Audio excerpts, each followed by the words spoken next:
Bismillahirrahmanirrahim. Assalamu alaikum dear students. My name is Aurangzeb and I am Assistant Professor of Physics at Government Postgraduate College Atak. BSc online classes के इस सिलसिले के 30वें lecture के साथ हाजिर हूँ। पिछले दो लेक्चर में हमने पढ़ा था एंट्रोपी एंड रिवर्सिबल प्रोसेस।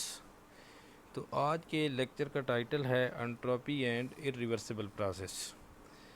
हम यहाँ पे एक इरिवर्सिबल प्रोसेस जो है फ्री एक्सपेंशन, उसमें एंट्रोपी चेंज ड्राइव करेंगे कि कौन सी एक्सप्रेशन है उसके लिए जिससे हम एंट्रोपी चेंज कैलकुलेट कर सकते हैं फॉर फ्री एक्सपेंशन।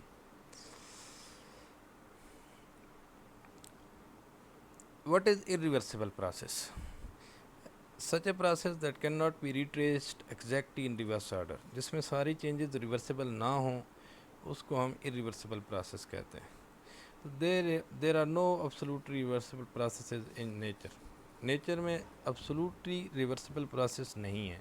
उसकी वजह क्या है कि फ्रिक्शन और unwanted heat transfer always present होते हैं, और मोर ओवर ये कि हमारे लिए ये पॉसिबल नहीं है कि हम जो प्रोसेस है उनको इनफाइनाइटिसिमल स्मॉल स्टेप्स में परफॉर्म कर पाएँ। तो हर थर्मोडायनेमिक प्रोसेस जो है वो किसी हद तक इरिवर्सिबल प्रोसेस है। इरिवर्सिबल प्रोसेस में एंट्रोपी चेंज कैलकुलेट करने के लिए हम वो इक्वेशन यूज़ नहीं कर सकते जो हमने पिछले लेक्चर्स में रिवर्सिबल प्रोसेस के लिए ड्राइव की है। इरिवर्सिबल प्रोसेस के लिए हम ये इफ़ेक्ट यूज़ कर सकते हैं कि जो एंट्रोपी है वो स्टेट वेरिएबल है, और जो डिफरेंस इन एंट्रोपी है between initial state I and final state F is independent of the path we choose in going from I to F. I से एफ यानी इनिशियल से फाइनल स्टेट जाते हुए जो पाथ हम चूज़ करते हैं उस पर एंट्रोपी चेंज डिपेंड नहीं करता। एंट्रोपी चेंज चूँकि एंट्रोपी स्टेट वेरिएबल है, सिर्फ वो एग्जैक्ट डिफरेंशियल है, सिर्फ इनिशियल और final state of the system पे डिपेंड करता है। तो अब हम चूँकि डायरेक्ट वो इक्वेशन यूज़ नहीं कर सकते जो हम रिवर्सिबल प्रोसेस के लिए ड्राइव कर चुके हैं। तो अगर हम ये इमेजिन कर लें कि जो रियल इरिवर्सिबल प्रोसेस है between initial and final state, उन्हीं दो स्टेट्स के दरमियान के पैरेलल एक इमेजिनरी रिवर्सिबल प्रोसेस एग्जिस्ट करता है, और वो जो रिवर्सिबल प्रोसेस है वो इस तरह का होना चाहिए कि आप इरिवर्सिबल प्रोसेस से कंपेयर कर सकें। ठीक है जी। फॉर एग्जांपल अगर इरिवर्सिबल प्रोसेस आइसोथर्मल है तो आप आइसोथर्मल प्रोसेस अज्यूम कर सकते हैं, या एडियाबैटिक प्रोसेस है अगर तो एडियाबैटिक प्रोसेस अज्यूम कर सकते हैं। तो जो रियल इरिवर्सिबल प्रोसेस है between initial and final state, आपने उसके पैरेलल एक रिवर्सिबल प्रोसेस लेना है उन्हीं दो स्टेट्स के दरमियान, इनिशियल और फाइनल स्टेट्स के दरमियान, और फिर आपने एंट्रोपी चेंज कैलकुलेट करने के लिए जो रिवर्सिबल प्रोसेस है उसकी इक्वेशन को आपने यूज़ करना है। तो जो चूँकि एंट्रोपी चेंज सिर्फ इनिशियल और फाइनल स्टेट पे डिपेंड करती है, पास फॉरवर्ड पे डिपेंड नहीं करती, लिहाजा आप इनिशियल से फाइनल स्टेट पर कैसे पहुँचे इस पर डिपेंड नहीं करेगा। तो जो रिज़ल्ट होगा, जो आपने पैरेलल रिवर्सिबल प्रोसेस अज्यूम करके उसके लिए जो रिज़ल्ट ड्राइव किया है वो रिज़ल्ट रिवर्सिबल प्रोसेस के लिए भी इरिवर्सिबल प्रोसेस के लिए भी ट्रू होगा। तो what is free expansion? Free expansion mean expansion in vacuum, कि जहाँ कुछ भी ना हो वहाँ एक्सपेंशन हो। आप देखिए ये डायग्राम में एक सिंपल सी डायग्राम है, इसमें दो कंपार्टमेंट हैं फिगर ए में, और इसमें लेफ़्ट कंपार्टमेंट पे हमने गैस फिल कर रखी है। सपोज़ कि ये आइडियल गैस है, इसका जो इनिशियल वॉल्यूम है वी आई है, और जो राइट कंपार्टमेंट है उसमें वैक्यूम है, ये चैम्बर कह दें आप, इसमें वैक्यूम है। तो आप जिस वक्त ये वाल्व जो है इसको ओपन करते हैं तो ऐसी सूरत में गैस एक्सपेंड करती है। तो यहाँ पे हमने अज्यूम किया है कि एक्सपेंशन ऐसे होती है कि गैस डबल इट्स वॉल्यूम, अपना वॉल्यूम डबल कर लेती है। तो यहाँ पे जिस वक्त आप ज़रा डायग्राम को गौर से देखें तो एक तो डेंसिटी रिड्यूस हो गई है, क्योंकि ज़ाहिर है डेफिनेटली जो वॉल्यूम हाफ था तो डेंसिटी कम थी, वॉल्यूम डबल हुआ, वॉल्यूम हाफ था तो डेंसिटी ज़्यादा थी, और वॉल्यूम डबल हुआ तो डेंसिटी हाफ हो गई अगर और कोई चेंजेस ना आए तो।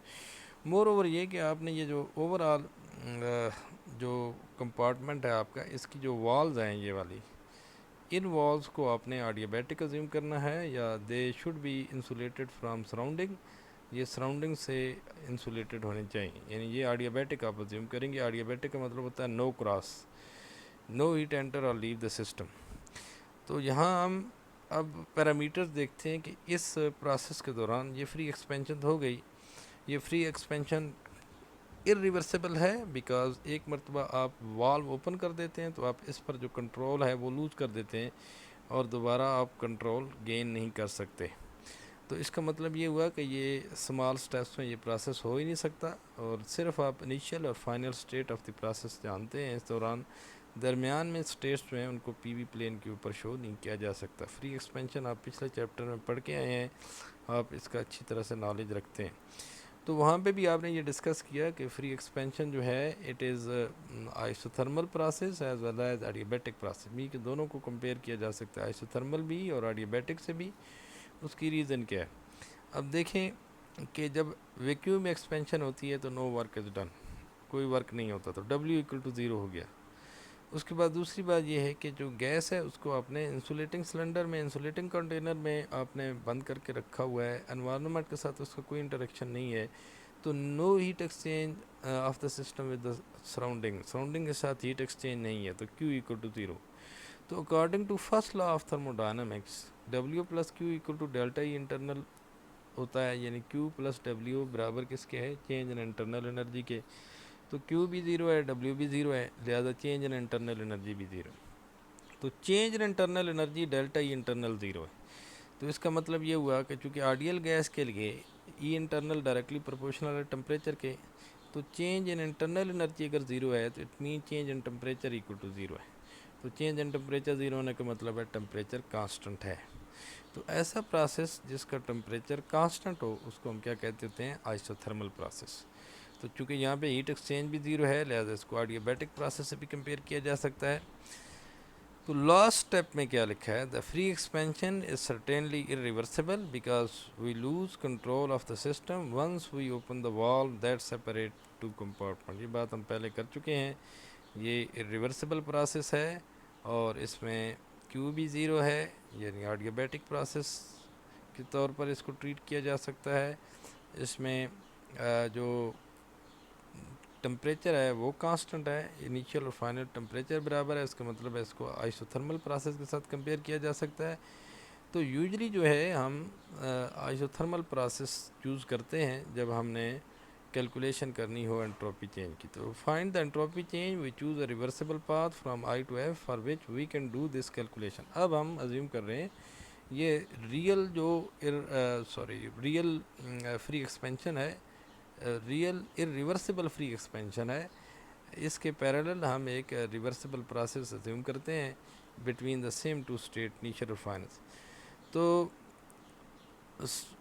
a convenient choice is an isothermal expansion that would take an ideal gas from the same initial point Pi Vi Ti to the same final point Pf Vf Tf।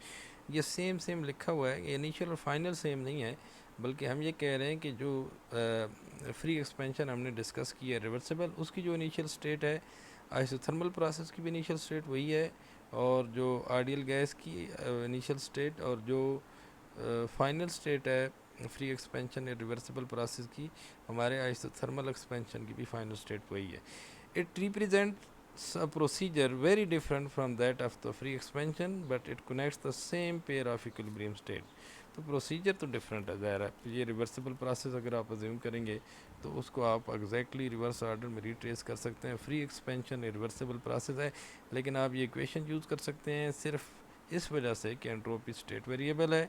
तो ये इक्वेशन आपके सामने वही वाली equation है,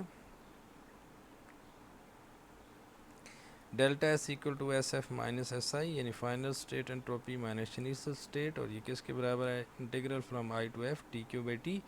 इसमें चूँकि temperature constant हम पीछे कह के आए हैं, इसको अब बाहर ले आएंगे, आपके पास ये सिंपल रिजल्ट रह जाएगा I to F D Q.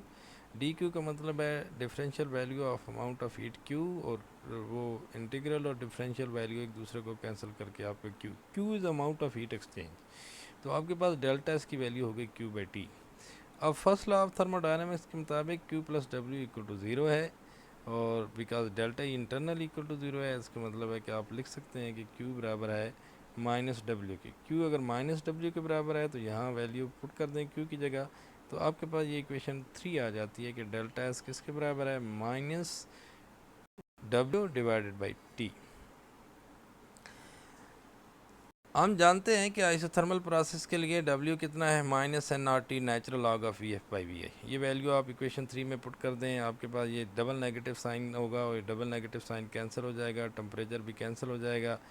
हमारे पास रिज़ल्ट बन जाता है delta S equal to n R natural log of V F by V I. यहाँ पे थोड़े से स्टेप शॉर्ट करके एक स्टेप शॉर्ट किया है, वी एफ चूँकि 2 वी आई के बराबर है तो हमारे पास डेल्टा एस किसके बराबर है, n R natural log of 2। यहाँ वी एफ की जगह हमने पुट कर दिया है 2 वी आई, और वी आई कैंसिल हो गया, नेचुरल लॉग ऑफ 2 रह गया, नेगेटिव और नेगेटिव आपस में प्रोडक्ट पॉजिटिव हो गया, टी कैंसिल हो गया, बाकी एन आर रह गया। तो फ्री एक्सपेंशन के लिए जो चेंज इन एंट्रोपी है वो किसके बराबर है, n R natural log of 2।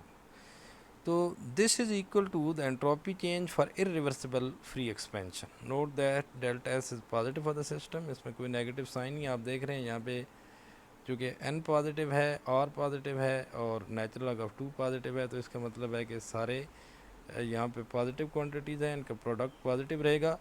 तो delta S is positive for the system because there is no energy transfer of any kind to the environment in the free expansion, the entropy change of the environment is zero. अब हम ये कह रहे हैं कि environment की entropy change नहीं हुई इस प्रोसेस के दौरान, क्योंकि इस दौरान कोई हीट एक्सचेंज नहीं होता एनवायरनमेंट को, वो हमने पहले ही कह दिया था।